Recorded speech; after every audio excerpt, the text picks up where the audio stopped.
"Never go to the farm, Catherine. Promise me." Those words, spoken with uncharacteristic intensity, were among the few demands my husband Joshua ever made during our 24 years of marriage. I had always respected his wishes, even when curiosity gnawed at me during those rare moments when he'd mention his Canadian childhood on a property he'd left behind. But now, Joshua was gone, taken by a heart attack that no one, not even me, had seen coming. After 24 years of marriage, I had become a widow at 52 with a bitter daughter and a hollow space in my chest where certainty used to live.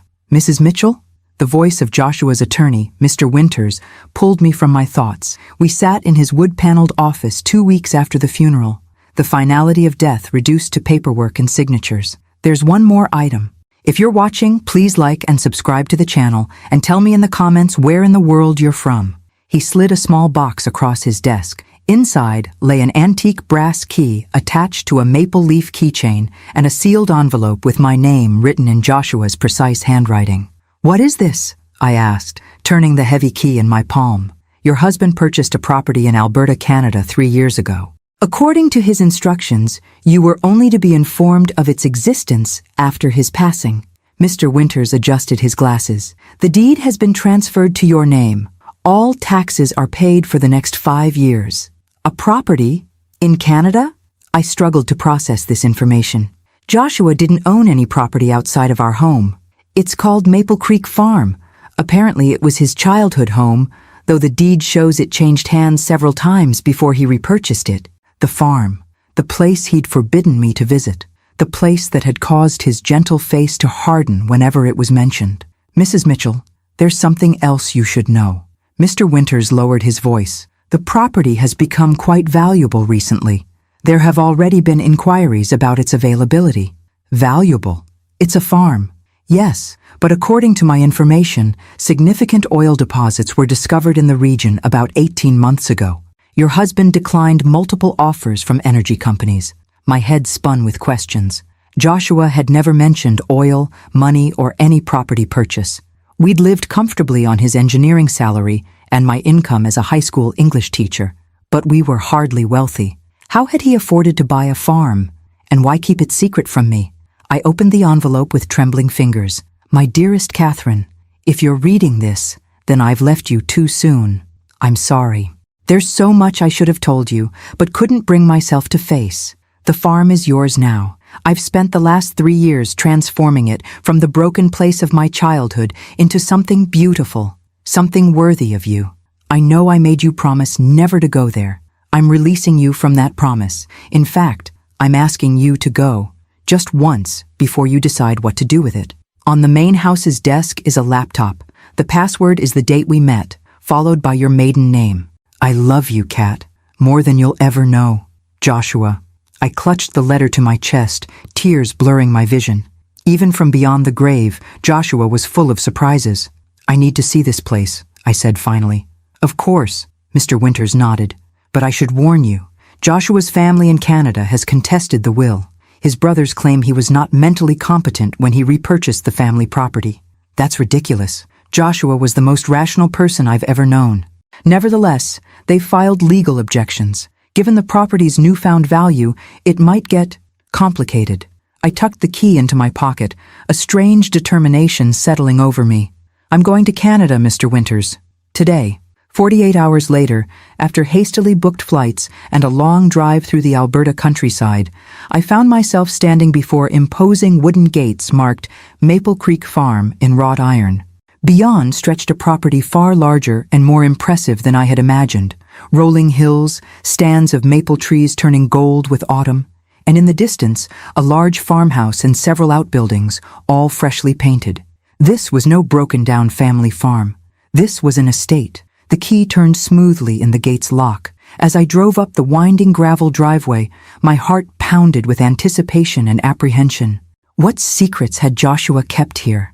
What part of himself had he hidden from me for all these years? The farmhouse was a stunning 2-story structure with a wide porch and large windows. Nothing about it suggested the pain Joshua had always associated with his childhood home.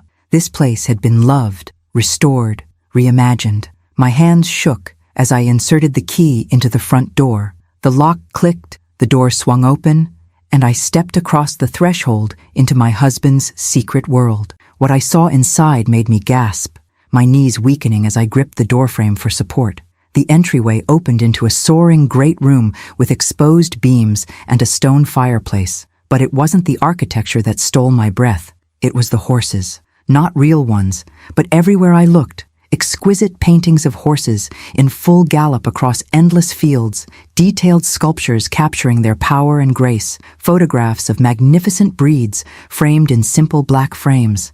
My lifelong passion, the one indulgence Joshua had always supported but never quite understood, surrounded me in a gallery dedicated to my greatest love. And there, on a desk by the window overlooking endless pastures, sat a silver laptop with a single red rose laid across its closed lid. Before I could take another step, the crunch of tires on gravel announced another arrival. Through the front window, I watched a black SUV pull up behind my rental car. 3 men emerged, all bearing the unmistakable Mitchell features that Joshua had carried. Tall frames, dark hair, strong jawlines. The Mitchell brothers had arrived, and from their grim expressions, they hadn't come to welcome the widow to Canada. The men approached the house with the confident stride of people who believed they belonged there. I quickly closed and locked the front door, my heart racing. Through the side window, I watched them pause on the porch, conferring among themselves before the oldest, a silver-haired version of Joshua with harder eyes, rapped sharply on the door. "Mrs. Mitchell, we know you're in there. We should talk." His voice carried the same Canadian accent that had softened Joshua's speech when he was tired or upset. I remained silent, backing away from the door. Joshua's warning about his family had always been vague but emphatic. Now, faced with their unexpected arrival, instinct told me to be cautious. The knocking came again, more insistent. "Catherine, I'm Robert Mitchell, Joshua's older brother. These are our brothers, Alan and David. We're here about the farm." Of course they were. They weren't here about Joshua or to meet the wife their brother had loved for 24 years. They were here about the suddenly valuable property. I glanced at the laptop on the desk. Whatever answers I needed might be there, not with the strangers on the porch. Ignoring the increasingly aggressive knocking, I moved to the desk, opened the computer, and entered the password, Zo5151998 Mitchell. The screen came to life immediately, opening to a folder labeled "For Catherine." Inside were hundreds of video files, each named with a date, starting from 2 weeks ago, the day after his funeral, and extending a full year into the future. With trembling fingers, I clicked the first one. Joshua's face filled the screen. Not the thin, pale version from his final months, but healthy, vibrant, clearly recorded some time ago. He smiled directly into the camera, that crooked grin that had always made my heart skip. "Hello, Kat. If you're watching this, then I'm gone, and you've come to the farm despite my years of making you promise not to." He chuckled softly. "I should have known you wouldn't be able to resist, especially after Winters told you about it." A lump formed in my throat. Even now, he knew me so well. "I've made a video for every day of your first year without me. 1 year of me keeping you company while you grieve. 1 year of explaining everything I should have told you while I was alive." He looked down briefly, then back at the camera with determination. "Starting with why I bought back the farm, I swore I'd never set foot on again." The knocking outside had stopped. Through the window, I could see the men returning to their vehicle, retrieving documents, conferring with stern expressions. Joshua continued, 3 years ago, I was diagnosed with hypertrophic cardiomyopathy, a heart condition I inherited from my father. The doctors gave me 2 to 5 years. I chose not to tell you or Jenna. I didn't want pity, and I didn't want our final years overshadowed by death." His eyes softened. "I wanted to live fully with you until the end, not slowly die in front of you." Shock and anger surged through me. He'd hidden his diagnosis, made medical decisions without me, denied me the chance to prepare, to cherish our final moments knowingly. "I know you're angry right now," he said, as if reading my thoughts. "You have every right to be, but I hope you'll understand that I made this choice out of love, not deception." The men outside were making phone calls now, pacing the gravel drive with the frustrated energy of thwarted entitlement. When I got my diagnosis, I decided to use whatever time I had left to create something meaningful for you. You always loved horses, always talked about having land someday where you could raise them. So I found the last place anyone would expect me to go. The farm I'd fled at 18, vowing never to return. He leaned closer to the camera.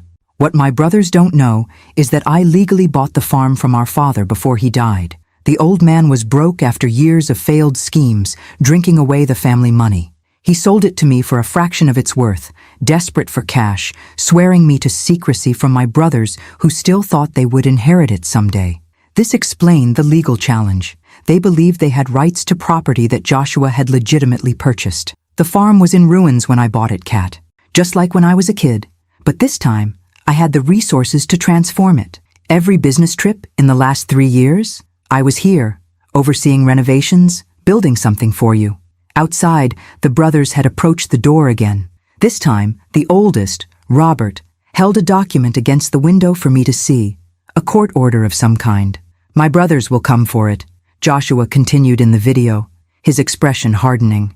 They never wanted the farm until last year when oil was discovered in the region.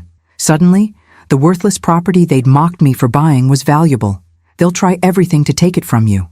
One of the brothers was on the phone again, his expression triumphant as he ended the call. In the bottom drawer of this desk is a blue folder with every legal document you need. The farm is unquestionably yours. I made sure of it. Joshua's face softened again. But Kat, whether you keep it or sell it is entirely your choice. I built this place for you, filled it with beauty for you, but I don't want it to become a burden. A vehicle was coming up the driveway, a police cruiser with Royal Canadian Mounted Police markings. The brothers watched its approach with satisfied expressions. One last thing, Joshua said. In the stables, you'll find 6 horses, all breeds you've admired over the years. The staff I've hired will continue caring for them, whether you're here or not. They're my last gift to you, along with the means to enjoy them. The video ended, freezing on Joshua's smiling face as knocking resumed at the door, more authoritative this time. Mrs. Mitchell, RCMP, we need you to open the door, please. With a deep breath, I closed the laptop, retrieved the blue folder from the drawer, and went to face whatever came next. As I reached for the door handle, my phone rang. Jenna, our daughter, calling from home. I hesitated, then answered. Jenna, now's not a good time. Mom? Her voice was tight with anger. Why didn't you tell me about Dad's farm or the oil? His brothers just called me, offering a fair settlement if I helped them contest the will. What the hell is going on? So they'd reached out to my daughter already.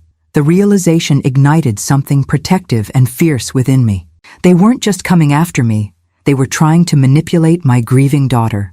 I'll explain everything later, I promised, watching the police officer exchange words with the brothers. But Jenna, don't sign anything. Don't agree to anything. These men are not our friends. Mom, if there's money involved, this isn't about money, I interrupted, surprising myself with the conviction in my voice. This is about what your father wanted. Please, trust me on this.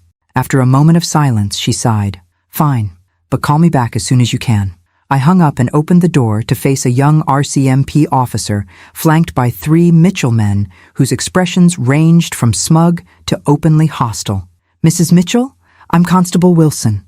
These gentlemen have a court order requesting an inspection of the property as part of an ongoing estate dispute. I smiled calmly, channeling the strength Joshua had always admired in me. Of course, Constable. But first, I think you should see these. I held out the blue folder containing Joshua's documentation. My husband anticipated this exact situation. The oldest brother, Robert, stepped forward with a dismissive wave. Family property disputes are complicated, Constable. My sister-in-law is understandably emotional and confused. Actually, I interrupted, I'm neither emotional nor confused. I'm a widow standing on property that legally belongs to me, facing 3 strangers who happen to share my late husband's DNA. I turned to the officer. And I'd appreciate if you'd review these documents before allowing anyone onto my property. The constable took the folder, his expression neutral as he began examining the contents. The Mitchell brothers exchanged glances, their confidence visibly wavering for the first time. I thought of Joshua's video, of the secret he'd kept to spare me and Jenna unnecessary pain, of the magnificent gift he'd created in his final years. Whatever game his brothers were playing, I was determined not to lose the last tangible expression of my husband's love without a fight. The constable looked up from the documents. His expression changed. "These appear to be in order, Mrs. Mitchell. A clear deed transfer, properly notarized statements, even certified bank records of the original purchase." He turned to the brothers. "Gentlemen, I don't see grounds for forcing an inspection today. This appears to be a matter for the civil courts." Robert's face flushed with anger. "This is outrageous. That woman has no right." "That woman," I interjected calmly, "is Joshua Mitchell's wife, and I have every right to be here." As the brothers reluctantly retreated to their vehicle, followed by the apologetic constable, I felt a strange sense of both loss and discovery. The husband I thought I knew completely had kept secrets, some painful, others breathtakingly beautiful. Now I faced a choice: retreat to the safety of my familiar life, or step fully into this unexpected legacy and the battle that came with it. I closed the door, walked back to the desk, and opened the laptop again. Tomorrow's video awaited, and with it, more pieces of the man I had loved and was only now beginning to fully understand. Outside, the Mitchell brothers might have lost this skirmish, but their expressions as they drove away made one thing abundantly clear: the war for Maple Creek Farm had only just begun. I spent that night in Joshua's, no, our, farmhouse, surrounded by the evidence of his secret labor of love. Sleep eluded me, my mind churning with revelations. Joshua's hidden illness, the transformed farm, his brother's determination to claim it, and the hundreds of video messages awaiting me on the laptop. At dawn, I explored the property properly for the first time. The main house was a masterpiece of restoration, blending original farmhouse elements with modern comforts. Every room reflected thoughtful consideration of my tastes, from the library filled with first editions of my favorite novels to the sunroom overlooking the eastern pastures, perfect for morning coffee. But it was the stables that truly took my breath away. As promised in Joshua's video, 6 magnificent horses occupied the spotless stalls: an Andalusian, a Frisian, 2 quarter horses, a thoroughbred, and a gentle Appaloosa that nickered softly when I approached. "Good morning, ma'am." The voice startled me. A man in his early 60s emerged from the tack room, wiping his hands on a cloth. "I'm Ellis. Your husband hired me to manage the stables." "Catherine Mitchell," I replied, extending my hand. "Though I suspect you already knew that." He nodded, a gentle smile crinkling the corners of his eyes. "Mr. Mitchell spoke of you often during his visits, said you had a natural way with horses that he never managed to acquire. You knew my husband well?" Ellis hesitated. "As well as he allowed anyone to know him, I suppose. He was here every month for the past 3 years, overseeing everything personally. Never delegated a decision if he could make it himself." That sounded like Joshua, methodical, hands-on, attentive to detail.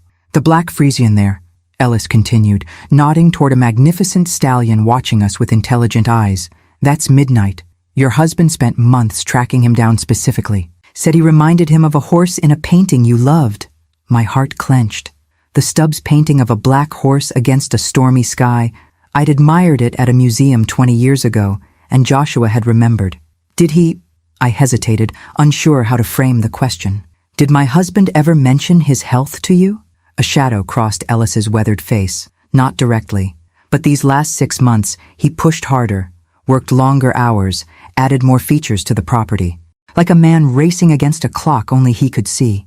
The confirmation stung, but also explained the driven quality I'd sensed in Joshua during his final months. I'd attributed it to work stress, never imagining he was creating all this while knowing his time was limited. "His brothers were here yesterday," I said, watching Ellis's reaction carefully. His expression hardened. "They've been circling since the oil was discovered on neighboring properties, suddenly very interested in the family farm they hadn't visited in decades. What can you tell me about them?" Ellis secured a stall door before answering. "Robert's the oldest, runs some investment firm in Toronto. Always acted like he was doing Joshua a favor by acknowledging him. Alan's the middle one, lawyer, slick talker, and David's the youngest, followed Robert into finance, always in his shadow. And their relationship with Joshua? Strained doesn't begin to cover it. From what I gathered, they tormented him as a child, city boys who visited the farm reluctantly, looking down on him for staying to help your father-in-law run the place." Ellis shook his head. "When Joshua returned to buy the property, They mocked him for wasting money on worthless land, right up until the Petersons struck oil 2 properties over. This aligned with the fragments Joshua had shared over the years: his difficult childhood, his escape to the United States for college, his reluctance to discuss his Canadian family. "They'll be back," I said, more to myself than to Ellis. "Count on it." He nodded grimly. But Mr. Mitchell prepared for that. He was always 3 steps ahead. Back at the house, I forced myself to eat breakfast before opening the laptop for today's video. Joshua appeared on screen, seated in what I now recognized as the farm's library. "Good morning, Kat. I hope you slept well in our new home." He smiled that crooked smile I missed with physical intensity. "Today, I want to show you something special." The camera moved as he carried it through the house, down a hallway I hadn't explored, stopping at a locked door. "This room is for you alone. The key is in the top drawer of the bedside table, the antique silver one with the horse engraving." I paused the video, went to the master bedroom, and found the key exactly where he'd described. Retracing Joshua's path from the video, I located the door, unassuming, situated at the end of the east wing. The key turned smoothly in the lock. I pushed the door open and gasped. A fully equipped art studio filled the large corner room, bathed in perfect northern light from floor-to-ceiling windows. Easels, canvases, paints, brushes, everything a painter could desire, arranged with loving precision. I hadn't painted in 20 years. After college, I'd set aside my artistic aspirations to teach, to help support us while Joshua built his engineering career, to raise Jenna. Over the years, someday had become a distant dream, then eventually a bittersweet memory of a path not taken. The video continued, Joshua's voice pulling me back to the laptop I'd carried with me. "You gave up so much for us, Kat. Your painting was the first sacrifice, though you never complained.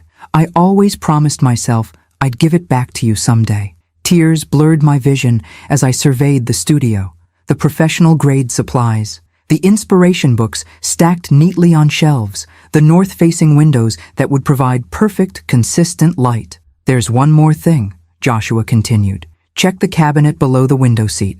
I crossed to the cushioned window seat that overlooked the eastern pasture, now golden in the morning light. Below it, built into the wall, was a cabinet I might have missed, if not directed to it. Inside lay a flat archival box. With trembling hands, I lifted the lid, then sank to my knees in shock. My paintings, dozens of them, all the work I'd created in college, the pieces I thought had been lost in our moves over the years. Joshua had preserved them, protected them, kept them safe for 2 decades until he could return them to me in this perfect space. On top lay a small canvas I recognized immediately, my final project before graduation. A self-portrait of a young woman looking forward, eyes alight with possibilities. Joshua had asked to keep it the day I completed it. Tucked beside it was a handwritten note in his precise script. "She's still in there, Kat. The woman who painted with such passion and vision. I've given you the space. The rest is up to you." I clutched the note to my chest, overwhelmed by love and loss in equal measure. Joshua had seen me, truly seen me, in ways I hadn't allowed myself to be seen in years. The sound of vehicles on the gravel driveway pulled me from this emotional moment. Moving to the studio window, I watched 2 cars approach, the now familiar black SUV of the Mitchell brothers, and behind it, a sleek silver Mercedes I recognized instantly. Jenna had arrived, and from the way she emerged from her car and strode confidently toward the brothers, it appeared they had already begun working on her. My daughter, Joshua's daughter, with her father's dark hair and my stubborn chin, was smiling and shaking hands with the uncles she'd never met. Whatever fragile peace I'd found in Joshua's posthumous gifts evaporated in the face of this new complication. The battle for Maple Creek Farm had just become significantly more personal. I watched from the window as Jenna exchanged friendly greetings with her uncles, her body language open and receptive. At 27, our daughter had her father's analytical mind and my determination, but lacked Joshua's patience and my caution. She had always been quick to form opinions, slow to revise them. My phone buzzed with a text from her. "Arrived with Uncle Robert and the others. Coming in now. We need to talk." Uncle Robert? They'd known each other less than a day, and already she was claiming family connection. I tucked Joshua's note into my pocket, locked the studio behind me, and went to face this new alliance. They entered without knocking, Jenna using the familiarity of daughter's privilege, the brothers following in her wake like wolves behind a unwitting guide. "Mom!" Jenna embraced me briefly, then stepped back, her eyes darting around the impressive entryway. "This place is unbelievable. Why didn't Dad ever tell us about it?" Before I could answer, Robert stepped forward, his resemblance to Joshua painfully sharp in the morning light. "Catherine, I believe we got off on the wrong foot yesterday. We were surprised by your sudden appearance, just as you were surprised by ours." His conciliatory tone didn't match the calculating look in his eyes. Beside him, Alan and David maintained carefully neutral expressions, though I noticed Alan clutching a leather portfolio that undoubtedly contained legal documents. "Jenna," I said, ignoring Robert completely, "I thought we agreed you wouldn't engage with your father's brothers until we'd had a chance to talk." She flushed slightly.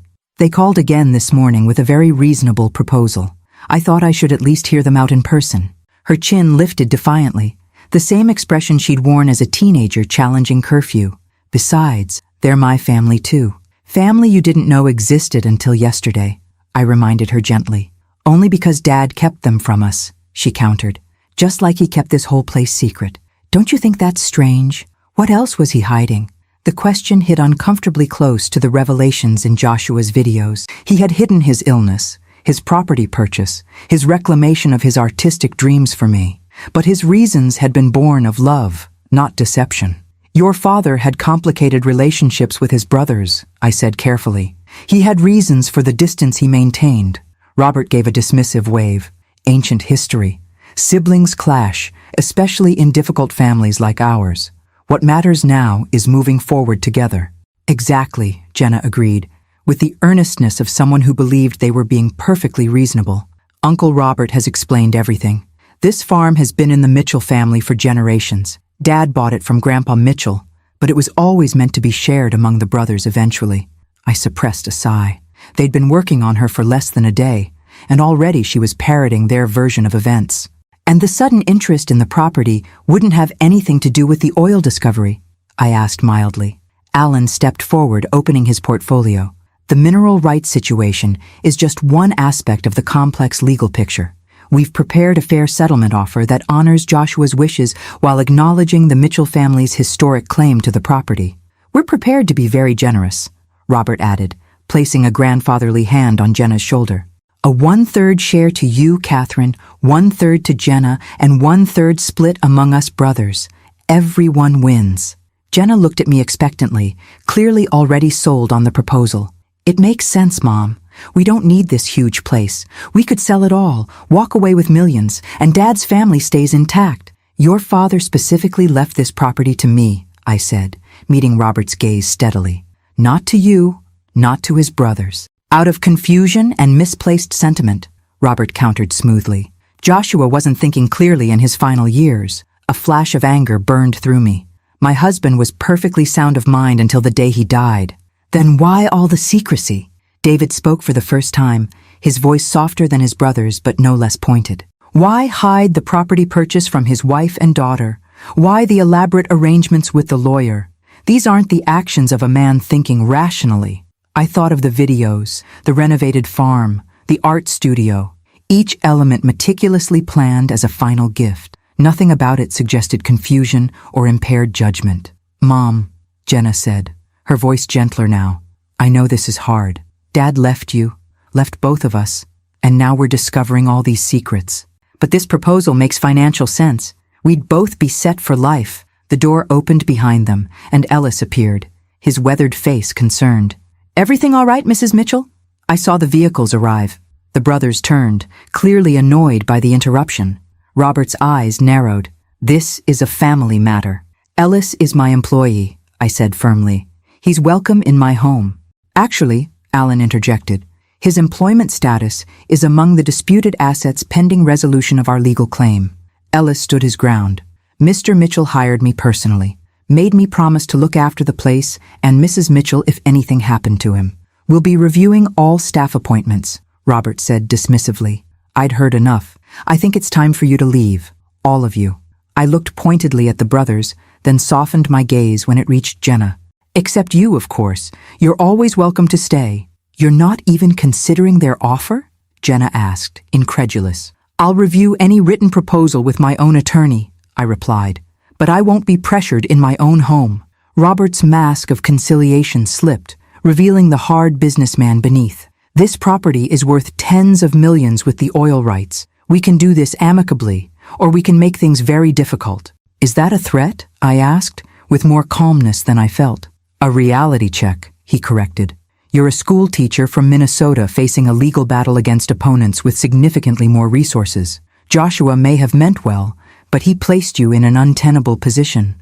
I thought of the blue folder with its meticulous documentation, the videos showing Joshua's clear-headed planning, the transformed property that represented his final act of love. I believe my husband knew exactly what he was doing, I said quietly. Now please leave. Jenna, you're welcome to stay for lunch if you'd like. She looked torn, glancing between me and her newly discovered uncles. I think I'll go with them for now. We have more to discuss. She kissed my cheek quickly. Think about the offer, Mom, please. I watched them leave, a hollow feeling expanding in my chest. In just 24 hours, my daughter had been pulled into the orbit of men Joshua had spent his life avoiding. Whatever they were telling her was working. I could see it in her receptive posture, her quick adoption of their perspective. Ellis waited until their vehicles had disappeared down the driveway before speaking. Mrs. Mitchell, there's something you should know. Something your husband asked me not to mention unless absolutely necessary. I turned to him, mentally exhausted, but forcing myself to focus. What is it? It's about the true extent of the property and what's really hidden here. He gestured toward the stables. We should walk. Some things shouldn't be discussed indoors, where walls might have ears. As I followed him across the yard, the morning sun illuminated the beautiful farm my husband had created in secret. Whatever revelation awaited me, I was certain of one thing. Joshua had anticipated this battle, perhaps even Jenna's vulnerability to his brother's manipulation. The question was whether he had prepared me enough to win a fight I never knew was coming. Ellis led me past the main stables toward a weathered barn I hadn't explored yet. Unlike the pristine, renovated structures on the rest of the property, this building retained its original rustic character, deliberately unimproved to appear unimportant. Your husband was a careful man, Ellis said, producing an old iron key. After his brother's first visit last year, he became even more cautious. They visited before? Joshua never mentioned that. Ellis nodded grimly. Showed up unannounced once they caught wind of the oil discovery on neighboring properties. Your husband was here supervising construction of the art studio. They didn't recognize him at first. He'd grown a beard during his treatment. The casual mention of Joshua's treatment sent a fresh wave of pain through me. While I'd been obliviously teaching high school literature in Minnesota, my husband had been here, sick, creating this sanctuary while fending off his predatory brothers. What happened? He observed them from a distance, then left without revealing himself. That night, he made changes to the property plans. Ellis unlocked the barn door. Starting with this, the door swung open to reveal an ordinary-looking barn interior. Hay bales, old farm equipment, dust motes dancing in beams of sunlight filtering through gaps in the walls. Ellis moved confidently to the back corner, shifting several bales to expose a trap door set into the dirt floor. Your husband installed this entrance last winter. The workers thought they were building a root cellar. He pulled the heavy door upward, revealing a sturdy wooden staircase descending into darkness. After you, Mrs. Mitchell. Curiosity overcoming apprehension, I followed Ellis down the stairs. At the bottom, he flipped a switch, and lights flickered on, revealing a concrete tunnel stretching forward into the earth. What is this place?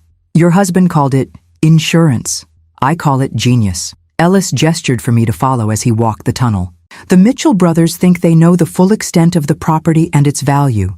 They don't. The tunnel extended perhaps 50 yards before opening into a large concrete room filled with filing cabinets, a desk with computer equipment, and walls covered with maps and documents.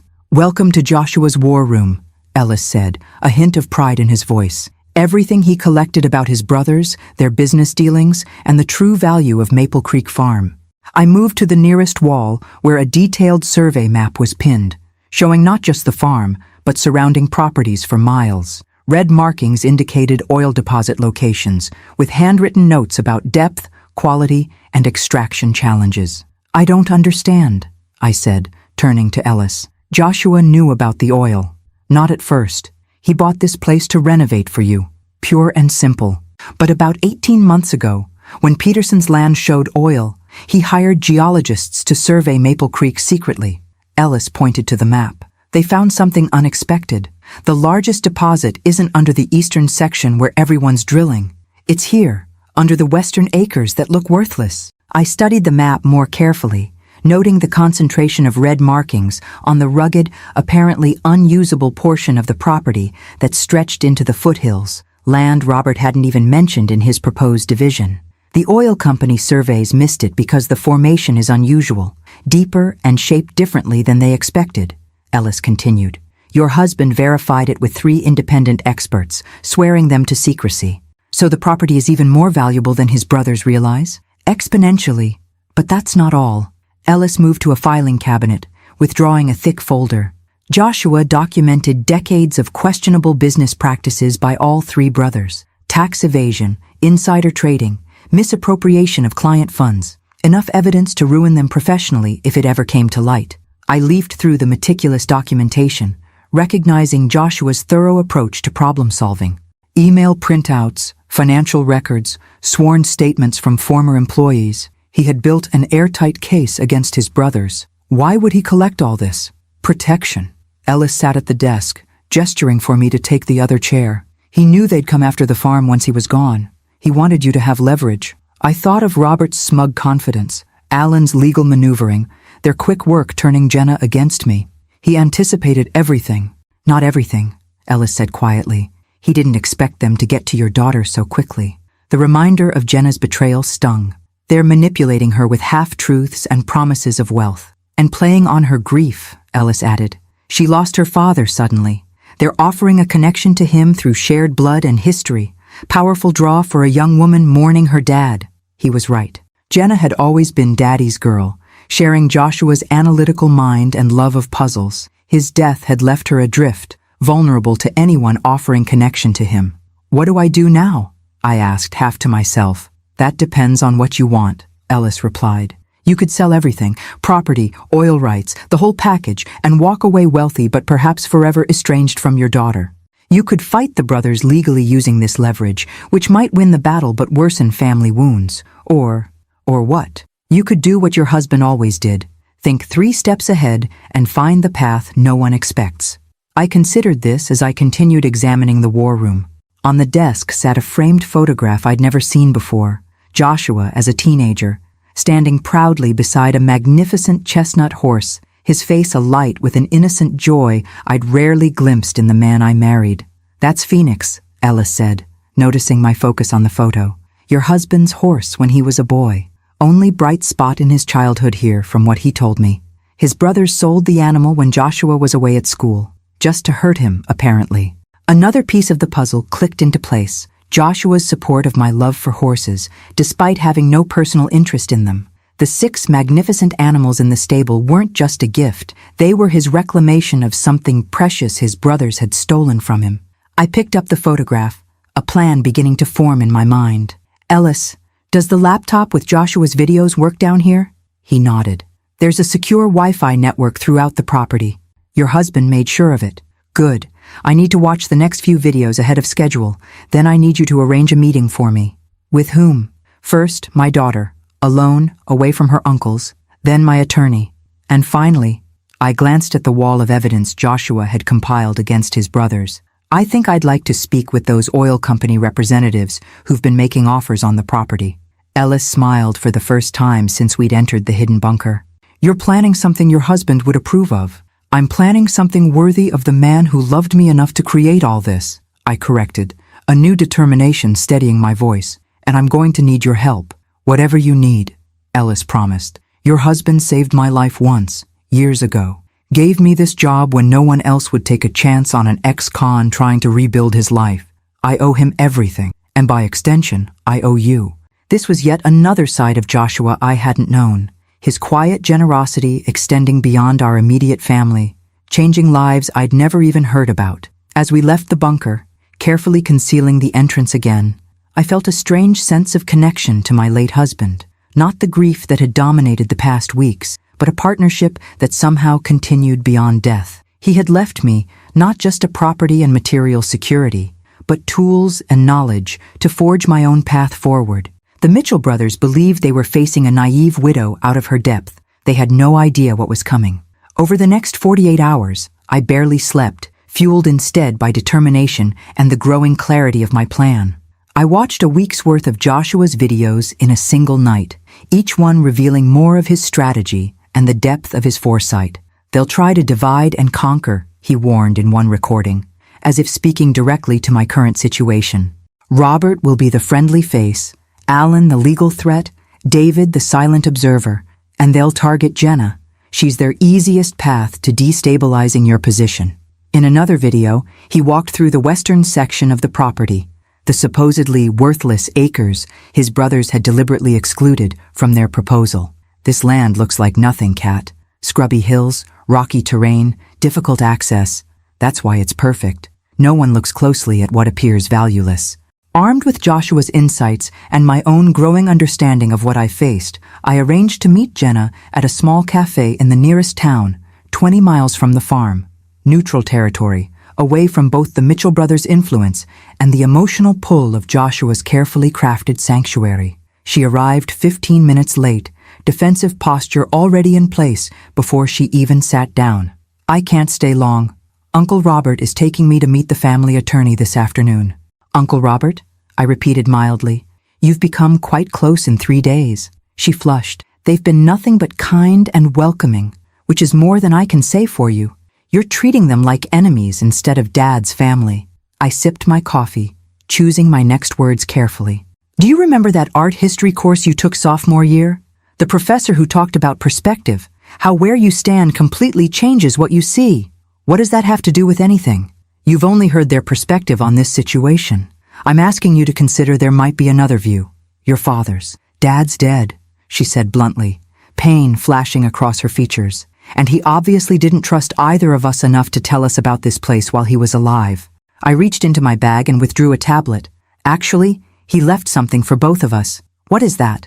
"Your father made videos, Jenna. Hundreds of them. Messages to guide me, us, after he was gone." I turned the tablet to face her, queuing up the specific video Joshua had labeled, "For Jenna, when she needs it." Her face paled. "He made videos?" "He knew he was dying," I said softly, finally sharing the truth. "He was diagnosed 3 years ago with hypertrophic cardiomyopathy. He chose not to tell us, wanted to spare us watching him decline." "That's impossible." "He would have told me," but uncertainty had crept into her voice. "Watch the video, Jenna. Hear it from him." With trembling fingers, she pressed play. Joshua's face appeared, healthy, vibrant, his eyes crinkling with the smile that was so uniquely his. "Hello, my brilliant girl. If you're watching this, then I'm gone, and knowing you, you're probably angry about all the secrets I kept." He chuckled softly. "You never did like being kept in the dark about anything, even as a toddler." Tears welled in Jenna's eyes as her father continued. "I should have told you I was sick. Should have given you time to prepare, to ask all those questions you're so good at asking. But I was selfish. I wanted our last years together to be normal, not overshadowed by my diagnosis. I hope someday you'll forgive me for that choice." Joshua shifted, leaning closer to the camera. "But there's something else you need to know. Something about my brothers that I've never shared with you. Our estrangement wasn't some petty family squabble, Jenna. They embezzled my portion of our father's estate when I was 19. Used my name on fraudulent documents while I was away at college. When I discovered it and threatened to expose them, they threatened to implicate me as a willing participant." Jenna's hand covered her mouth, her eyes never leaving the screen. "I left Canada, changed my name slightly, from Jonathan to Joshua, and started over in Minnesota. Met your mother, built a life, raised you. It was more than enough." His expression hardened. "But my brothers never changed. Whatever they're telling you now, remember this. They've wanted control of the family property for decades, not out of sentiment, but pure greed. And they'll use anyone, including my daughter, to get it." The video ended, freezing on Joshua's concerned face. Jenna sat motionless, tears streaming silently down her cheeks. "He was protecting us," she whispered finally. "All this time. For more than just his illness," I confirmed gently. "Your uncles aren't the family connection they're pretending to be. They're opportunists who see you as their easiest path to what they want. She wiped her tears, anger replacing grief in her expression. They've been lying to me, haven't they? About everything. Not everything. The farm is worth millions, that part is true. But they haven't told you about the western section they conveniently excluded from their proposal, or the true extent of the oil deposits there. Understanding dawned in her eyes. They're trying to cheat us. Us, I repeated, hope flickering. Does that mean you're back on my side? Mom, I never left your side. She looked down, ashamed. I wanted to feel connected to Dad through his family. They had stories about him as a kid, photos I'd never seen. I understand, I assured her, reaching across the table to squeeze her hand. Grief makes us vulnerable in ways we can't anticipate. But now, we need to be smarter than they are. Together. Jenna straightened, her expression shifting from devastation to determination, so like her father that my heart ached. What's the plan? I smiled, feeling the first real sense of confidence since this ordeal began. First, we're meeting my attorney this evening. Not the family attorney your uncles want to use, but someone recommended by Joshua's lawyer in Minnesota. Then tomorrow, we have an appointment with Western Plains Energy. The oil company? Why? Because knowledge is leverage, and right now, we know something your uncles don't. Exactly where the oil is, and how much there really is. I showed her the geological surveys from Joshua's war room. They think they're dealing with an uninformed widow and a naive niece. Time to show them exactly who they're really facing. For the first time since Joshua's death, Jenna laughed, a sound of genuine amusement. Dad always said you were the smartest person he'd ever met, that underneath that quiet high school teacher was a tactical genius who could outthink anyone if properly motivated. Did he really say that? I asked, surprised. All the time. She smiled, wiping away the last of her tears. He also said that the biggest mistake anyone could make was underestimating Catherine Mitchell. As we left the cafe together, I felt a shift in the dynamic of this battle. The Mitchell brothers had unwittingly united us instead of dividing us. They had no idea that their apparent early success with Jenna had only set the stage for their ultimate defeat. Later that evening, with Jenna beside me, I laid out my complete plan to the attorney Joshua had selected for this exact scenario. His expression moved from professional interest to undisguised admiration as he grasped the full scope of what I proposed. Mrs. Mitchell, he said finally, your husband said you would surprise me with your strategic thinking. He was right. My husband, I replied, was right about a great many things, including, it seemed, his belief in my ability to not just survive his death, but to emerge stronger from the crucible of grief and betrayal. The Mitchell brothers arrived at Maple Creek Farm exactly when I expected, 10 a.m. sharp, 3 days after my meeting with Jenna. Their black SUV crunched up the gravel driveway with the confidence of men who believed victory was merely a formality. Behind them followed a silver Mercedes I didn't recognize, likely their attorney or financial advisor. I watched from the great room window, dressed not in the casual clothes they'd seen previously, but in a tailored suit I'd purchased specifically for this meeting. Appearances matter when staging a coup, and I intended to present myself not as a grieving widow, but as the formidable opponent Joshua had always known me to be. They're here, I called to Jenna, who emerged from the kitchen looking equally professional in a dark blue dress, her father's watch, one of his most treasured possessions, prominently displayed on her wrist. Ready? She asked, nervousness and determination warring in her expression. Completely. I squeezed her hand. Remember, let them talk themselves into a corner first. Ellis appeared from the back of the house. The others arrived through the service entrance. They're set up in the dining room as you requested. I nodded appreciation. Perfect timing. The doorbell rang, and Ellis moved to answer it with the practiced deference of a caretaker who knew his role in this carefully choreographed performance. Good morning, gentlemen, I heard him greet them. Mrs. Mitchell and Miss Jenna are expecting you. This way, please. They entered with the easy entitlement of men accustomed to controlling rooms. Robert led, followed by Alan with his ever-present legal portfolio, and David bringing up the rear. Behind them walked a silver-haired man in an expensive suit who radiated corporate authority. Catherine, Robert nodded, his smile not reaching his eyes. We appreciate you agreeing to this meeting. This is Harrison Wells, CEO of Northern Extraction. We thought it might be productive to have an industry expert join our discussion about the property's potential. So they'd brought an oil executive to intimidate me with technical jargon and market valuations. Predictable. How thoughtful, I replied pleasantly. I've had the dining room prepared for our meeting. Shall we? I led them through the house, noting their assessing glances at the renovations Joshua had completed.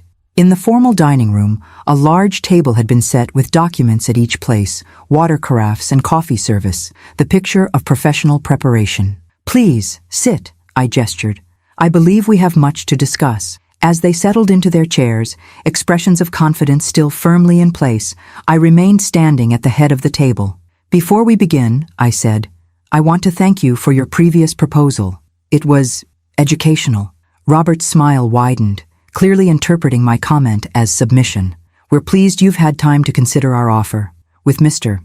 Wells' expertise, we can discuss the most advantageous arrangement for dividing the property's assets. Yes, division, I mused, picking up a remote control from the table.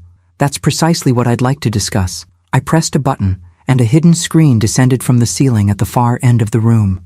The brothers exchanged surprised glances. Clearly, they hadn't expected this level of preparation. If you'll direct your attention to the presentation, I continued, clicking the remote again.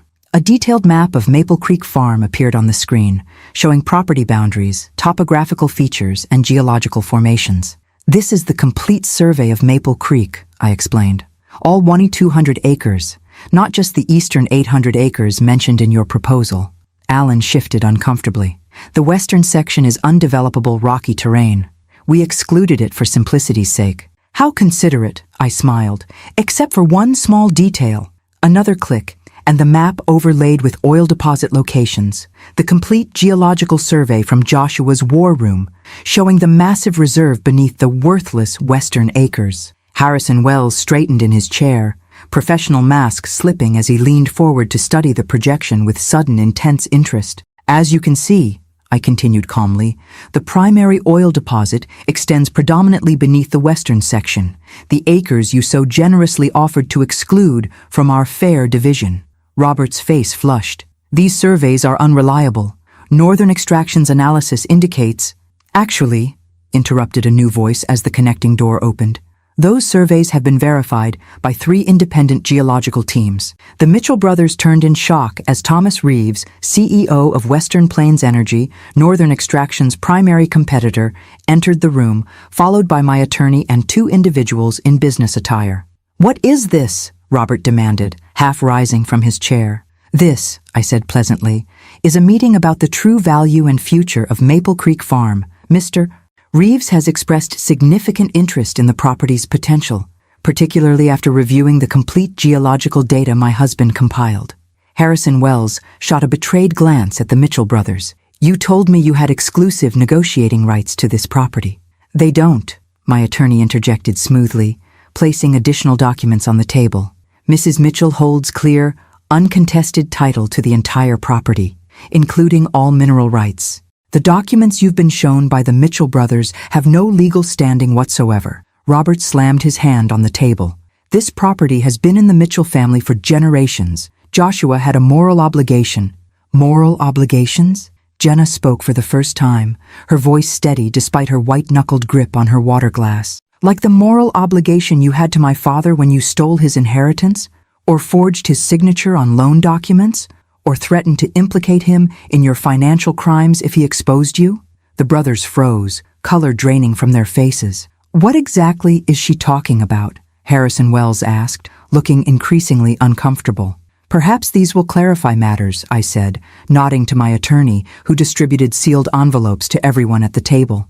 Copies of documentation my husband preserved regarding certain historical transactions involving Mitchell family assets. I believe the statute of limitations has expired on some of these matters, but the Canadian financial regulatory authorities might still find others quite interesting. Alan opened his envelope, scanning the contents with increasing alarm. These are private family matters, he sputtered, completely irrelevant to the current discussion. On the contrary, I countered, finally taking my seat at the head of the table. They establish a pattern of fraudulent behavior that directly impacts your credibility in these negotiations. Behavior that continued when you deliberately misled Mr. Wells about your standing to negotiate for this property. The room fell silent as the Mitchell brothers realized the completeness of their exposure. Joshua had documented everything: their historical crimes against him, their recent manipulations, their attempts to seize valuable assets while appearing generous. "What do you want?" Robert finally asked, his confident facade crumbling. "I want you to leave Maple Creek Farm and never return," I stated simply. "I want you to cease all attempts to contest my ownership or manipulate my daughter. In exchange, these documents remain private, viewable only by the people in this room." Harrison Wells stood abruptly. "I believe my company's involvement in this matter has been based on incomplete and potentially fraudulent information. If you'll excuse me, Mrs. Mitchell, I'll be in touch directly regarding any future discussions of mineral rights." He shot a disgusted look at the brothers before exiting. Robert's expression hardened as he watched his oil company ally depart. "You have no idea what you're doing, Catherine. The extraction costs for the western section are prohibitive. The logistics alone—" "Actually," Thomas Reeves interjected, "Western Plains has developed new extraction technology specifically suited to these geological formations. We're prepared to make Mrs. Mitchell an offer that acknowledges both the challenges and the exceptional potential of this property." As the meeting continued, transforming from the Mitchell brothers' planned takeover into my carefully orchestrated counter-offensive, I caught Jenna's eye across the table. Her slight smile conveyed everything: pride, vindication, and the bittersweet acknowledgement that Joshua had prepared us for this moment, even from beyond the grave. By the time the Mitchell brothers departed 2 hours later, defeated, exposed, and legally bound by the settlement agreement my attorney had prepared in advance, the future of Maple Creek Farm had been secured exactly as Joshua had envisioned. Not divided among greedy relatives, not sold to the highest bidder, but preserved as a legacy for the family he had chosen and loved, Jenna and me. As their vehicles disappeared down the driveway, Ellis appeared at my side. "Your husband would be proud," he said quietly. "You outmaneuvered them exactly as he believed you would." I watched the dust settle on the driveway, a strange mix of emotions washing through me: triumph tinged with grief, strength emerging from vulnerability. "We're not finished yet," I replied, thinking of the videos still waiting on Joshua's laptop, the future stretching before us. This was just the first battle, but it was a battle we had decisively won, using weapons Joshua had meticulously prepared and the strength he had always seen in me, even when I couldn't see it in myself. The weeks following the Mitchell brothers' defeat passed in a blur of practical matters: legal documents finalizing our settlement agreement, meetings with Western Plains Energy to structure a mutually beneficial extraction arrangement, and careful inventory of everything Joshua had created at Maple Creek Farm. Jenna stayed with me through it all, her initial resentment about her father's secrets transforming into appreciation for his foresight. We established a routine of watching his daily videos together each morning, both of us finding comfort and guidance in his posthumous presence. "Did you have any idea?" Jenna asked one evening as we sat on the porch, watching the sun set behind the western hills that contained our newfound wealth. "Any suspicion at all that Dad was sick or planning all this?" I considered the question carefully, searching my memories for missed signals. There were small things that make sense in retrospect. His insistence on updating our wills 3 years ago, the way he'd sometimes look at us at dinner, almost memorizing our faces, his sudden interest in taking photos of ordinary moments. "I thought he was just going through a midlife appreciation phase," Jenna said, smiling sadly. "In a way, he was, just not for the reasons we assumed." I sipped my tea, remembering. The biggest change was how he stopped putting things off. "Your father was always a someday person about personal matters. Someday we'd take that trip to Europe, someday he'd learn to sail, someday we'd renovate the kitchen. Then suddenly, he started doing things rather than talking about them. Like buying this place," Jenna nodded. "Creating something lasting." "Exactly." I attributed it to him finally feeling financially secure enough to indulge some dreams. I shook my head, still coming to terms with the magnitude of what he'd concealed. I never imagined he was racing against time, creating a legacy because he knew he wouldn't be here to see it mature. The Western Plains Energy representatives had been shocked when I'd outlined my conditions for their access to the oil beneath our property.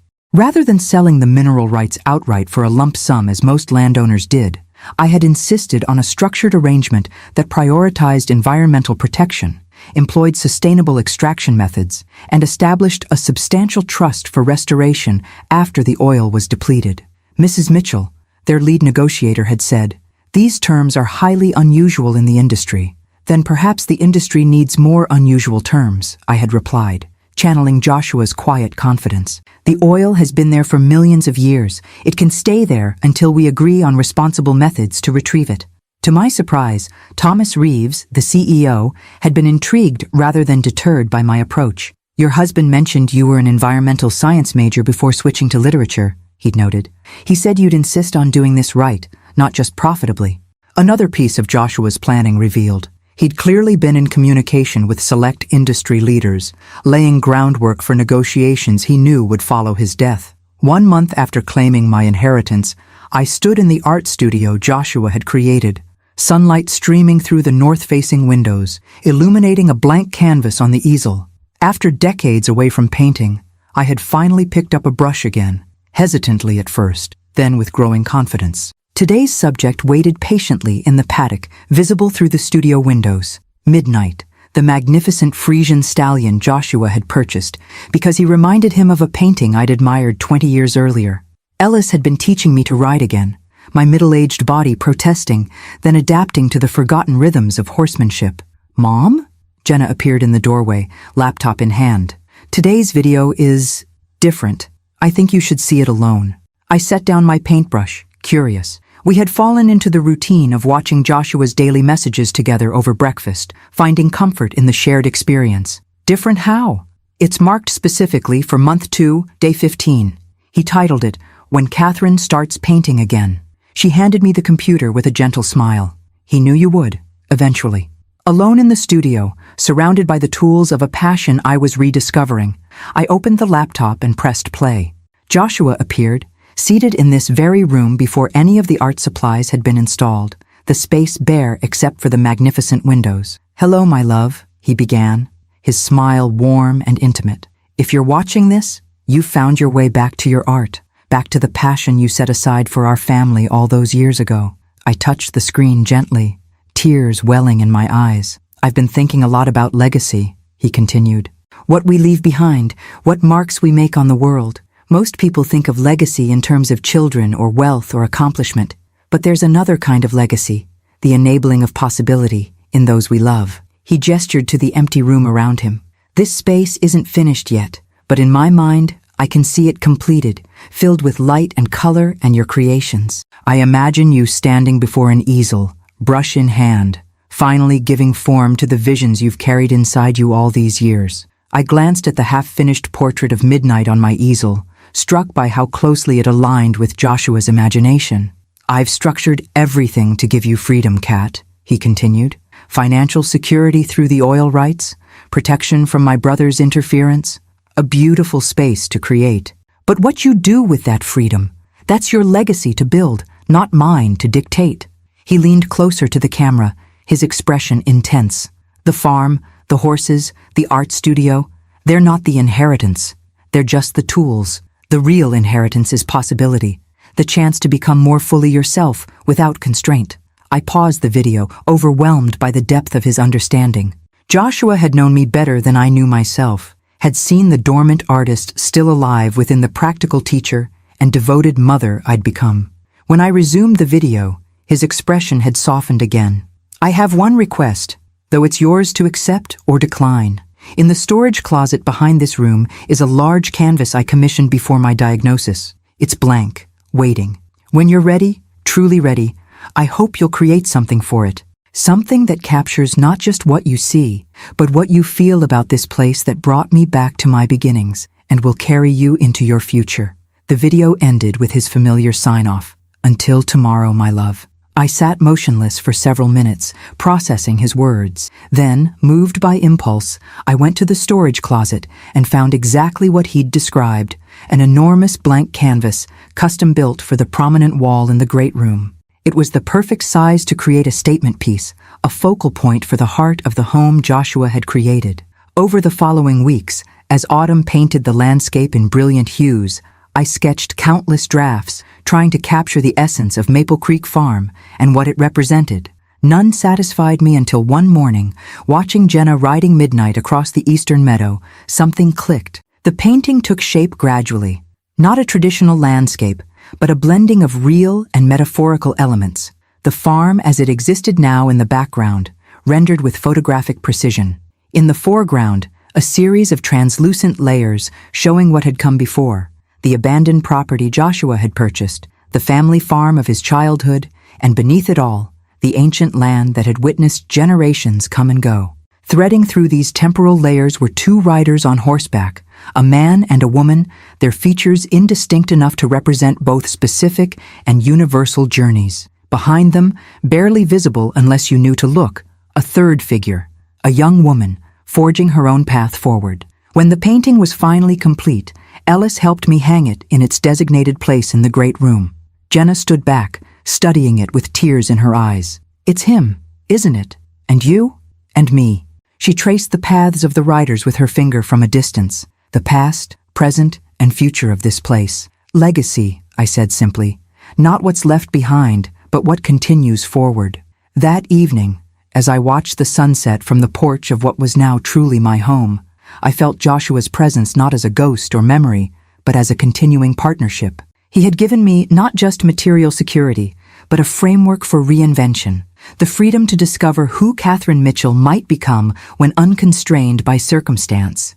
The oil would provide financial stability for generations. The farm would evolve according to our stewardship, and I would continue bringing beauty into the world through newly rediscovered talents, creating my own legacy alongside the one Joshua had so carefully prepared. Tomorrow's video waited on the laptop inside, another day of guidance and connection across the boundary that separated us. But increasingly, I found myself looking forward rather than back, grateful for his foresight, but eager to write the next chapters of this unexpected story myself. The Forbidden Farm had become hallowed ground, not a place of secrets and pain as Joshua had once known it, but a sanctuary of possibility, his final and greatest gift to me.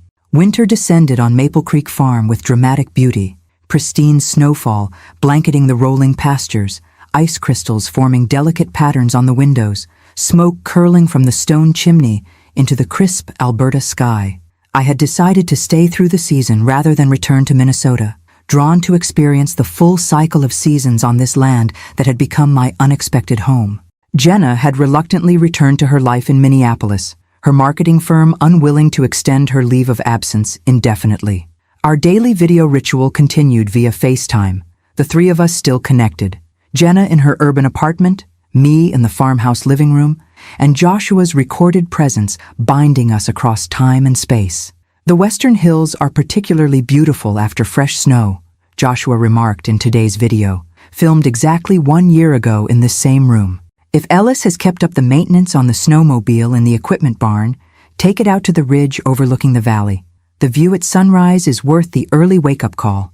I smiled at his continuing ability to anticipate my experiences. Just yesterday, Ellis had mentioned the snowmobile and offered to show me the winter trails Joshua had mapped out across the property. 6 months had passed since I'd confronted the Mitchell brothers. True to our agreement, they had maintained their distance, though my attorney occasionally forwarded communications from their legal team. Technical questions about property boundaries as Western Plains Energy began preliminary work on the eastern edge of the farm.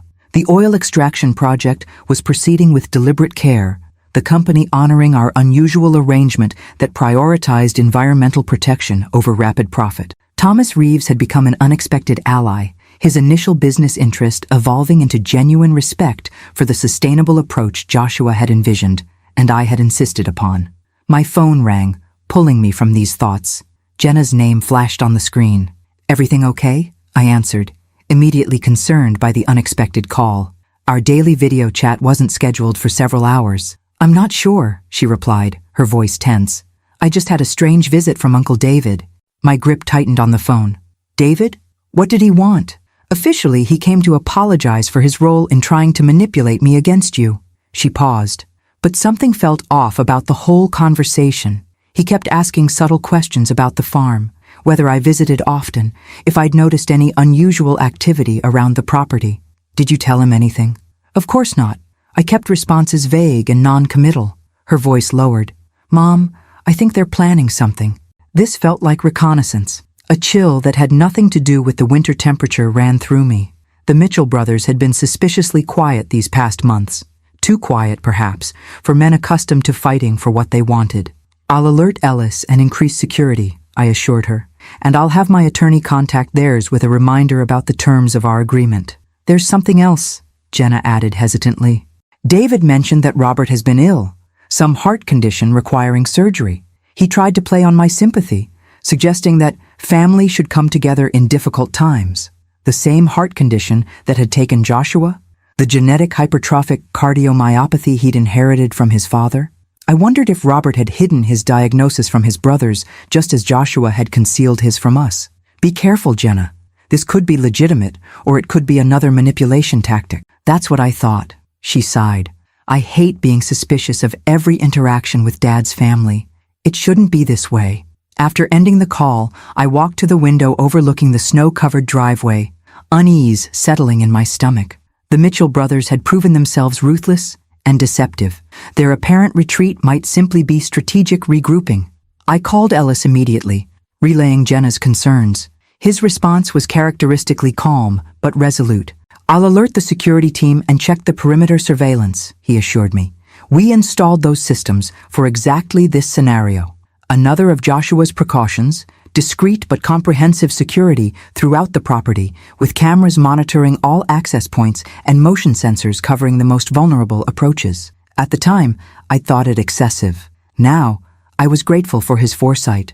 That evening, I found myself drawn to the hidden bunker beneath the barn, seeking guidance from Joshua's meticulously organized records. If the Mitchell brothers were planning another attempt to claim Maple Creek Farm, perhaps he had anticipated this scenario as well. In the concrete room filled with filing cabinets and maps, I searched for anything related to continued threats post-settlement. In the bottom drawer of Joshua's desk, I found a folder labeled simply, "If they return," in his precise handwriting. Inside was a detailed contingency plan, steps to take if his brothers violated the agreement, including pre-drafted legal injunctions, contact information for Canadian authorities who had investigated their past financial dealings, and surprisingly, a sealed letter addressed to Robert Mitchell. A note in Joshua's handwriting was paper-clipped to the envelope. A last resort. Only deliver if absolutely necessary.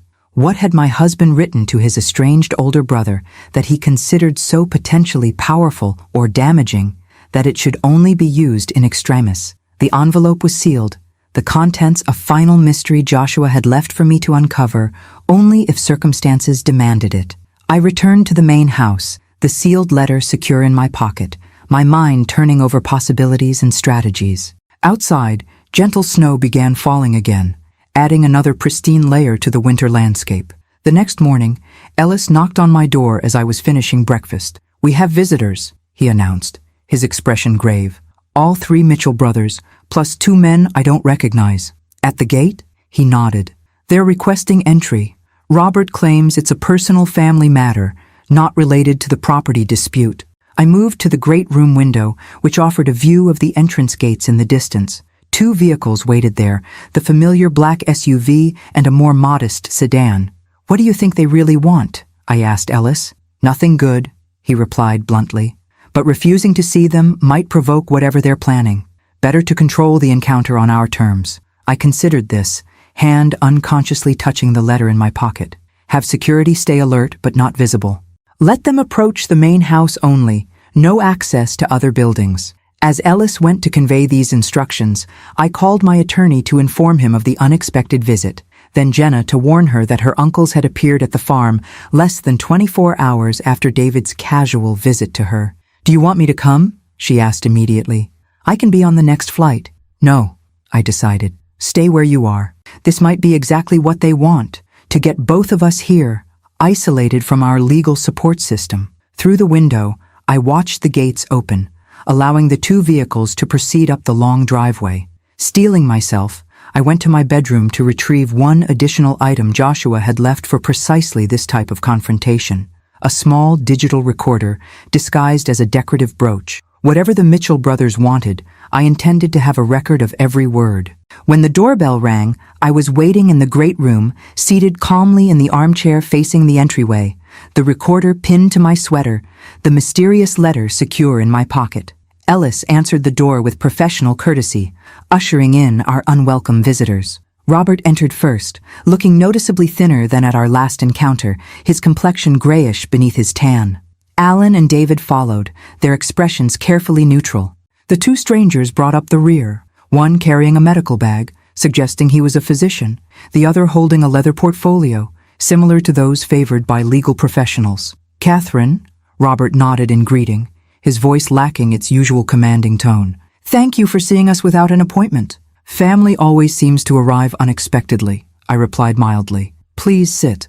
"Ellis, would you bring coffee for our guests?" As they arranged themselves on the sofas opposite my chair, I noted the tension in their postures, the way Alan kept glancing at Robert with poorly concealed concern. Whatever had brought them here, it centered on the eldest Mitchell. "I'll be direct," Robert began once Ellis had departed for the kitchen. "I've been diagnosed with the same heart condition that took Joshua, hypertrophic cardiomyopathy. It runs in the family." So Jenna's information had been accurate. I maintained a neutral expression, waiting for him to continue. "My condition is advanced. The specialists give me 6 months without intervention, possibly years with the right treatment." He gestured to the man with the medical bag. "This is Dr. Harmon, my cardiologist, and Mr. Pearson, my personal attorney." "I'm sorry to hear about your health challenges," I said carefully, "but I'm not clear on why this brings you to Maple Creek Farm." Robert exchanged glances with his brothers before continuing. "I need a heart transplant, Catherine, but there's a complication. Our family has a rare blood type and tissue markers that make finding a compatible donor extremely difficult." A creeping suspicion began forming in my mind. That sounds challenging, but again, why come to me with this? "Because, Dr. Harmon interjected professionally, "based on the medical records we've reviewed, your late husband would have been a perfect donor match for Robert. And given the genetic factors involved, there's a significant probability that your daughter might be compatible as well." The audacity of their request hit me like a physical blow. They wanted to test Jenna, to use my daughter's body as a potential source of salvation for the man who had tried to steal her inheritance and turn her against me. "You want my daughter to be tested as a potential donor for you?" I clarified, making sure the recorder captured every word of this extraordinary conversation. "Just preliminary blood work to check compatibility," Alan jumped in smoothly. "Nothing invasive at this stage. And if she matches," I pressed, "what then?" "Then we would hope she might consider becoming a living donor," Robert replied. "The procedure allows for partial liver transplantation with minimal risk to the donor. Her liver would regenerate completely within months." I sat in stunned silence, marveling at their breathtaking entitlement. After attempting to manipulate, deceive, and defraud us, they now expected my daughter to undergo major surgery for a man she barely knew, a man who had tried to turn her against her own mother. "Let me understand correctly," I said finally, my voice steady despite my internal turmoil. "You tried to steal this property from me, attempted to turn my daughter against me with lies and half-truths, and now you're here asking if she'll undergo surgery to save your life?" Robert at least had the grace to look uncomfortable. "I understand how this appears, but we're still family, Catherine. Blood connects us, whether we choose it or not." "Blood," I repeated thoughtfully, remembering Joshua's videos, his painful history with these men, his determination to protect Jenna and me from their toxic influence. "You're right about one thing, Robert. Blood does connect us, but not in the way you think." I withdrew the sealed letter from my pocket, noting the flash of recognition in Robert's eyes. "Joshua left this for you," I said, holding it just out of his reach, with instructions to deliver it only if absolutely necessary. "I believe this qualifies." Robert stared at the sealed envelope in my hand, recognition and apprehension flickering across his drawn features. "Joshua wrote to me?" Apparently he anticipated that even a legal settlement wouldn't keep you away permanently. I held the letter, making no move to hand it over yet. He prepared for every contingency, including this one. An uncomfortable silence fell over the room. "Dr. Harmon shifted awkwardly, clearly sensing he'd been brought into something more complex than a straightforward medical consultation. The Mitchell brothers exchanged glances, some unspoken communication passing between them. "Before I give you this," I continued, "I want absolute clarity about what you're asking. You want my daughter, The same young woman you manipulated and lied to 6 months ago to undergo medical testing and potentially major surgery to save your life? It sounds callous when you phrase it that way, Alan interjected. But yes, essentially. Robert's condition is grave, and family members provide the best chance for compatible donation. Why not David or Alan? I asked, looking at the other brothers. Siblings are typically even better matches than nieces. Dr. Harmon cleared his throat. We've tested both Mr. Mitchell's brothers. Neither is compatible due to some unusual genetic factors. And there are no other siblings, I pressed, watching their reactions carefully. No other family members who might be suitable donors? Another significant glance between the brothers. David looked away, suddenly fascinated by the view through the window. No, Robert replied firmly. No other siblings. I nodded slowly, then handed him Joshua's letter. I think you should read this before we continue this conversation. With slightly trembling hands, Robert broke the seal and unfolded the pages inside. His eyes moved across the first few lines, then widened in shock. Color drained from his face as he continued reading, the pages shaking visibly in his grasp. Alan leaned forward. Robert, what is it? But Robert didn't respond, completely absorbed in Joshua's words. When he finally looked up, his expression had transformed. The confident businessman replaced by a man confronting ghosts he'd thought long buried. How long have you known? He asked me hoarsely. I only know that Joshua left this for you, with instructions that it contained information you might need someday. I met his gaze steadily. What exactly did my husband write? Robert handed the letter to Alan, who began reading with David looking over his shoulder. Their expressions shifted in near unison from curiosity to disbelief, to something approaching horror. This can't be true, Alan said finally, looking at Robert. Father would have told us. Would he? Robert laughed bitterly. The same father who pitted us against each other our entire lives? Who played favorites depending on his mood? Who took pleasure in holding secrets over our heads? I watched this exchange with growing curiosity. Whatever Joshua had revealed in that letter had clearly shaken the brothers to their core. Perhaps, I suggested quietly, someone should tell me what my husband wrote. Robert seemed to remember my presence, his gaze refocusing on me with new awareness. Joshua wasn't our half-brother. He was our full brother. This made no sense. I don't understand. Joshua told me your father remarried after your mother died giving birth to him. That's why there was such an age gap between you. That was the story we all believed, Robert confirmed. But according to this letter, Joshua discovered the truth while researching his heart condition.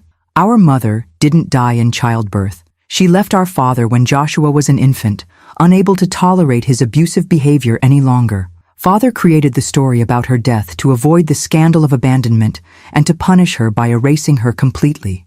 But that's not all, Alan continued, his legal precision reasserting itself even through his shock. Joshua discovered that our father had another family, a relationship that began before our mother left and continued for decades after. A woman in Saskatoon with whom he had 2 more children. Now I understood the significance. 2 more Mitchell siblings. A brother and sister, both in their 40s now, Robert confirmed, scanning the letter again. Both sharing our rare blood type and genetic markers, according to medical records Joshua somehow obtained. And likely unaware of their connection to you, I surmised, the pieces falling into place. Joshua found them, but didn't contact them, did he? He simply confirmed their existence and medical compatibility. Robert nodded slowly. According to this, he even had their contact information verified annually through a private investigator, ensuring it remained current. In case one of you ever needed what you're asking of Jenna now, I finished for him. A compatible donor from family you never acknowledged. The irony was breathtaking. The Mitchell brothers had come to ask my daughter, the niece they had tried to manipulate and defraud, for potentially life-saving organ donation, while completely unknown siblings existed who might provide the same medical match. There's more, David said quietly, having taken the letter from Alan.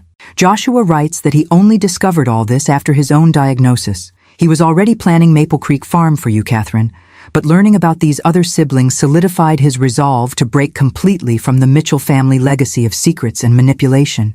He writes that he wanted to create something honest and transparent to leave behind, something built on love rather than obligation. Tears pricked at my eyes as I recognized my husband's values in those words. Even from beyond the grave, he was teaching all of us about integrity and truth. "So," I said finally, "it seems you have alternatives to approaching my daughter. 2 half-siblings who share your medical markers. Strangers," Robert protested weakly. "We don't even know these people." "And whose fault is that?" I countered.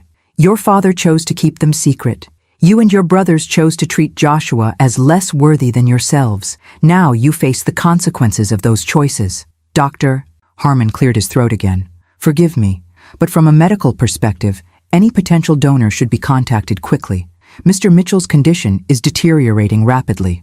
I considered the man before me, Robert Mitchell, once powerful and intimidating, now diminished by illness and the collapse of his family mythology. Despite everything he had done, I couldn't find satisfaction in his suffering. Joshua wouldn't have wanted that.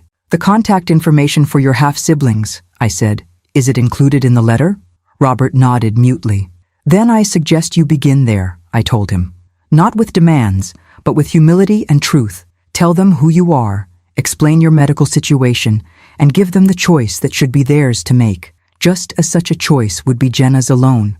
Not mine, not yours, if you had approached her with honesty from the beginning." "And if they refuse?" Alan asked. "Then Jenna can decide for herself if she wishes to be tested," I replied. "But she'll make that decision with complete knowledge of all facts and alternatives. No manipulation, no pressure, no lies." The Mitchell brothers absorbed this in silence, the family resemblance between them and my late husband suddenly more apparent in their chastened expressions. Joshua had had their same strong jawline, the same deep-set eyes, features I now noticed with new clarity.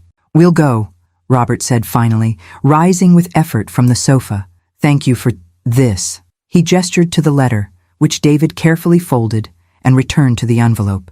As Ellis showed them out, I remained seated, processing the unexpected revelation and its implications. Joshua had known he had other siblings, family members who might have welcomed him, who shared his biological heritage. Yet he had chosen to keep that knowledge in reserve, using it only as protection for Jenna and me after he was gone. That evening, as snow fell gently outside the windows of Maple Creek Farm, I opened the laptop for the day's video from Joshua. His familiar face appeared on the screen, recorded exactly a year ago in this very room. "Hello, my love," he began, his smile warming me across time. "If I've calculated correctly, today might be the day my brothers finally play their medical card. They've known about my condition for years. Our father made sure to inform them when I was first diagnosed as a teenager, though they never offered help then." I gasped softly, once again astonished by his foresight. "If they've approached you or Jenna about donation compatibility, then you've given them the letter about our other siblings." His expression grew thoughtful. "I considered contacting them myself many times over the years, but their lives were established, their family complete. I questioned my right to disrupt that with ancient history and biological connections that might mean nothing to them." He leaned closer to the camera. "The truth is, Kat, family isn't about blood. It's about choice. I chose you and Jenna as my family. I hope whoever Robert and the others approach will be allowed the same freedom of choice, to help or not, to connect or not, without manipulation or obligation." As the video continued, Joshua sharing his thoughts on family and legacy with characteristic thoughtfulness, I felt a sense of completion settling over me. The Mitchell brothers had come seeking to use Jenna as a means to an end, just as they had always used Joshua. Instead, they had been forced to confront the tangled web of secrets their father had woven and the consequences of their own choices. Whether they would reach out to their newly discovered siblings with genuine openness or the same manipulative tactics they'd always employed remained to be seen.